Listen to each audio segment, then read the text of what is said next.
आज सुरेश दस किती धुतल्या तांदळाचे आहे ते दिसतंयच आपल्याला, कारण त्यांचा खोक्या आज बाहेर पडलेला आहे आणि या खोक्याचा आका कोण आहे हेच त्यांचा जावाई शोध आम्हाला हुडकावं लागेल. कारण धनंजय मुंडे साहेबांना हजारो असे त्यांचे मित्र आहेत, त्यांच्यावर जीवापाड प्रेम करणारे आहेत.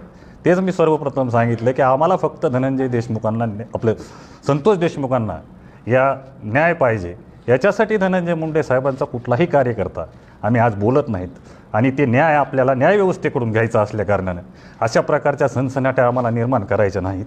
नाहीतर आम्हालाही बोलता येतं, सुरेश दसांबद्दल बोलता येतं, जे कोणी बोलतेत. आज सुरेश दस किती धुतल्या तांदळाचे आहे ते दिसतंयच आपल्याला, कारण त्यांचा खोक्या आज बाहेर पडलेला आहे आणि या खोक्याचा आका कोण आहे.